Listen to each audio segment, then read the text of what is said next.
Chapter 1. The Rich Don't Work for Money. When Robert Kiyosaki was 9 years old, he and his best friend Mike weren't invited to a classmate's pool party because they were too poor. Feeling the sting of rejection from their peers, they asked Kiyosaki's father how they could make money. Kiyosaki's father, whom Kiyosaki calls Poor Dad, was hardworking and well-educated but not financially successful. Poor Dad suggested they ask Mike's dad to teach them instead. Despite not having made it past the 8th grade or owning fancy things, he was a successful business owner. Mike's dad, known as Rich Dad, agreed to teach the boys how to make money. But in exchange, they had to work in one of his shops, earning 10 cents an hour. As the weeks passed, the boys worked, but Rich Dad taught them nothing. Kiyosaki grew frustrated. Eventually, Kiyosaki threatened to quit, furious with Rich Dad for his low wages and for not having followed through on his promise. Rich Dad then explained that he had paid Kiyosaki poorly on purpose to teach him an important lesson. He wanted Kiyosaki to learn the difference between working for money and making money work for him. Kiyosaki wasn't sure what this meant, so Rich Dad explained that he had two options. The first, Kiyosaki could remain in the rat race. That is, the pattern of get up, go to work, pay bills that most people participate in. If so, Kiyosaki would be like everyone else, accepting low wages, chasing raises and promotions, maybe getting a second job. Or, Kiyosaki could realize that having a traditional job was a short-term solution to a long-term problem. The rich don't become rich by working for money, Rich Dad explained. Instead, they have money work for them. For instance, instead of chasing salaries, they buy assets that go on to generate more cash flow. The rich don't work for money, they have money work for them. Rather than focus on chasing salaries, the rich focus on generating income through assets. This experience changed Kiyosaki's life. Poor Dad had always encouraged him to get a good education and job. He now saw this would only ever land him a position as someone's employee. As the years passed, Poor Dad lost his job while Rich Dad grew into one of the richest men in Hawaii. Kiyosaki followed in Rich Dad's footsteps, eventually retiring at 47. In 1997, he wrote Rich Dad, Poor Dad to share the lessons that helped him accrue his wealth. 20 years later, it sold 32 million copies and has been published in 51 languages. Next, we'll explore the specific assets Kiyosaki recommends we focus on buying to build our wealth. Chapter 2. Assets and Liabilities. It's likely that few of us were taught financial literacy growing up.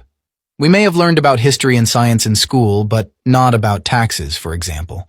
But without financial literacy, it's virtually impossible to become wealthy, no matter how smart or talented you are. Thus, Kiyosaki believes increasing financial literacy is the first step to becoming rich. The biggest lesson of financial literacy is simple. Understand the difference between an asset and a liability, and then buy assets. The difference between an asset and a liability. An asset puts money into your pocket. It generates income. Liability takes money out of your pocket. It generates expenses. This lesson may seem obvious, but in reality, many individuals don't know the difference between a liability and an asset. Rich people acquire assets. The poor and middle class acquire liabilities that they think are assets. For example, most people think buying a nicer house is acquiring an asset. Kiyosaki doesn't agree. He says, most people work all their lives paying for a home they never own, and that isn't guaranteed to go up in value. And if all your money is tied up in a 30-year mortgage, you won't have the funds to buy other assets or time to grow their value. If we think of our definitions, a house, therefore, can be a liability. It takes money out of your pocket without putting anything back in. We can see how assets and liabilities work in practice by comparing the cash flows of low, middle, and high-income families. Every family has expenses like food, housing, and transportation. Families with little income use it to pay for these expenses. Middle-class families with more income tend to spend it on liabilities, like a mortgage, that generate more expenses, like mortgage payments. Now, if we consider rich families' cash flow, we see a notable difference. They put their money into assets. For instance, instead of a house with a mortgage, they might acquire a rental property that generates income in the form of rent. Or they might buy other income-generating assets like stocks and bonds. This money goes back into their pockets and funds their liabilities. According to Kiyosaki, the main obstacle to becoming wealthy isn't how much money we have. It's how we use it. Thus, if people with even limited income focus on putting money into assets as soon as possible, they too can accrue wealth. To build wealth, spend money on assets that generate income rather than on liabilities. It's not how much money you make, it's how much money you keep. Chapter 3. Mind Your Business. When McDonald's founder Ray Kroc would describe his business, he wouldn't say that he worked in the hamburger industry. Kroc would say that his real business was real estate. He knew that the land and its location were the most significant factors in the success of each franchise, Kiyosaki shares. Today, McDonald's is the biggest single real estate owner in the world, owning even more land than the Catholic Church. Real estate is what made Kroc wealthy. Kroc's perspective demonstrates a crucial lesson. Understand the difference between your profession and your career. Your profession is what you do to make ends meet. Your career is what will make you wealthy. Most people think their profession is what will make them money. Someone might study law in order to become a rich lawyer, for example. The problem with this, Kiyosaki explains, is that they spend their lives minding someone else's business and making that person rich. A lawyer at a big law firm might have an impressive salary, but they're mostly making the firm rich. If you see your job as your only income stream, you'll only be able to acquire wealth through your job.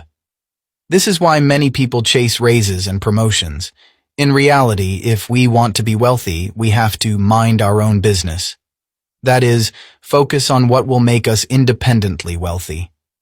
Mind your business. To accrue wealth, focus on what will make you independently wealthy rather than on jobs or higher salaries. The best way to mind your own business is to use your salary to build a career of buying income-generating assets. Some professionals may think they already have assets, but as we saw in the last chapter, this isn't always the case. Cars, homes, or expensive workout equipment aren't real assets.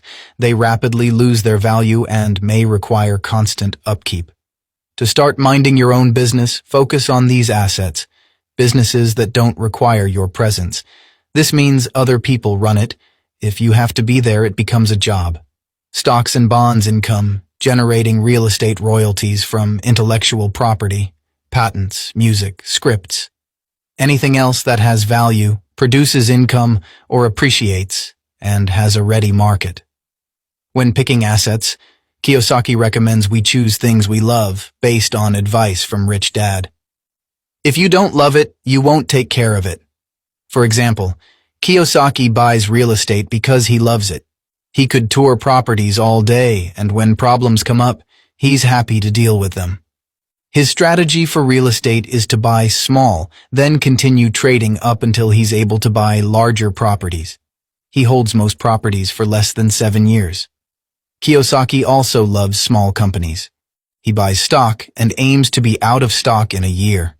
Once you start purchasing assets, Kiyosaki encourages you to use the money they accrue to buy more assets. This way, the money will keep working in your favor.